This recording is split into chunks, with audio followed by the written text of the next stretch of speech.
Ruth Maguire, followed by Oliver Mundell. Presiding Officer, short-term imprisonment is often ineffective, and reducing the use of ineffective short-term imprisonment and increasing the use of robust bail options is part of a smarter approach to tackle offending and make our communities safer. Evidence indicates by weakening social bonds and decreasing job stability, it's possible that short-term imprisonment can actually increase long-term offending. And it's the importance of those social bonds and the impact on families and children that I'd like to focus my remarks on today. I recently took part in Send Your MSP to Prison, organised by Families Outside. Families Outside is the only national independent charity that works solely on behalf of families affected by imprisonment in Scotland. I'm grateful to them for the opportunity to experience a flavour, and it could only be a flavour, of what families experience, and for the work that they do supporting families and professionals. I travelled from my home in Irvine to Kilmarnock Prison. That was 2 buses and about 30 minutes of walking at a cost of £8. Now, for all of us sitting here, that doesn't sound too taxing, but making the journey at various stages, it wasn't too hard to imagine how much harder it would be having children in tow in bad weather, how much harder it would be if that £8 was making a big dent in your income for the week, how much harder it would be if it was a loved one I was going to visit when I was running characteristically late. When someone goes into custody on remand, the issues that families face are very similar to the impact of longer periods of custody once sentenced. Yes. Liam Kerr. Yeah, it's a very good point that's being made about the bus. When I did the Peterhead one, the transport was actually paid for. The Scottish Government, I think, are funding a 6-month trial to see if it will work, which is excellent. And I just wonder if I can ask the member to ask the Minister in closing if that can be extended going forward. Ruth Maguire.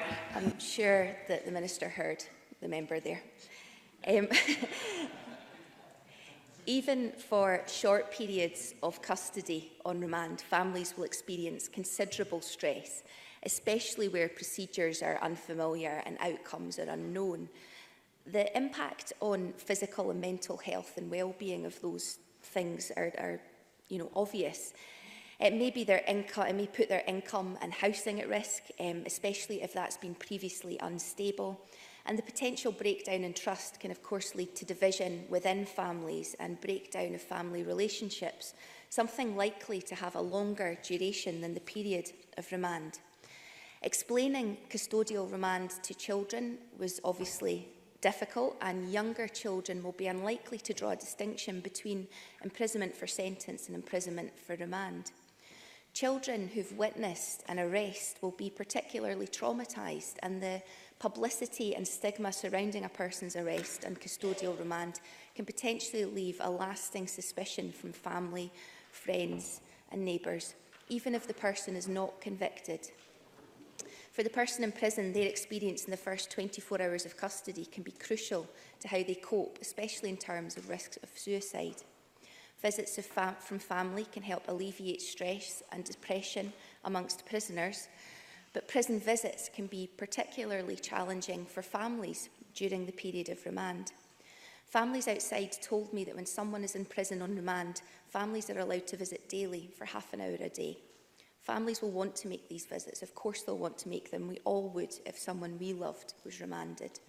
And while these daily visits are welcome, many families will simply not be in a position to travel to prison for regular visits due to distance, due to cost, due to time, travel constraints.